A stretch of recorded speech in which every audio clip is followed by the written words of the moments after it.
అమ్మో! ఫైబ్రాయిడ్ అని మీరు భయపడుతున్నారా? అయితే ఈ వీడియో మీకోసం.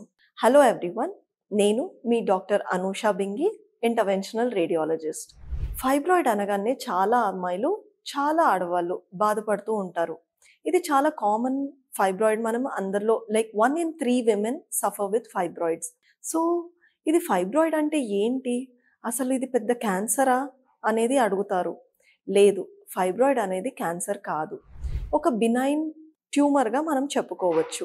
బినైన్ అంటేనే నాన్ క్యాన్సరస్ అని. కానీ అది ఒక గడ్డ మాదిరిగా పెరుగుతుంది. కొంతమందికి దానివల్ల చాలా ఇబ్బందులు ఎదుర్కొంటూ ఉంటారు. సో, ఫైబ్రాయిడ్‌తో మీరు బాధపడుతూ ఉంటే అయితే ఆప్షన్స్ ఏమేమి ఉన్నాయి అనేది మీరు తెలుసుకోవాలి. ఫైబ్రాయిడ్‌కి సొల్యూషన్స్ ఉన్నాయా అంటే తప్పకుండా ఉన్నాయి. దీంట్లో మల్టిపుల్ సొల్యూషన్స్ ఉన్నాయి.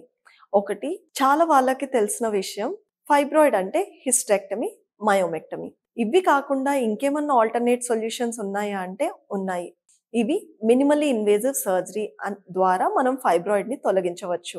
ఇది ఎలాగ మినిమల్లీ ఇన్వేజివ్ అంటే దీనికి పెద్దగా కట్స్ కానీ, స్యూచర్స్ కానీ, స్టిచెస్ కానీ ఉండవు. పెద్ద అనస్థీషియా కూడా ఉండదు. 1 డేలో ప్రొసీజర్ అయిపోతుంది. కొంచెం 2-3 డేస్ కొంచెం పెయిన్ మేనేజ్ చేసుకోగలిగితే థర్డ్ డే నుంచి మీరు వర్క్‌కి కూడా వెళ్ళిపోవచ్చు. సో, మేజర్ జనరల్ అనస్థీషియా ఉండదు. సో, ఫైబ్రాయిడ్ అనేది ఇంత సింపుల్ సొల్యూషన్‌గా ఎలా ట్రీట్ చేసుకుంటాము అంటే దాని పేరే యూట్రైన్ ఫైబ్రాయిడ్ ఎంబోలైజేషన్. దీని గురించి తెలుసుకోవాలనుకుంటే స్టే ట్యూన్డ్.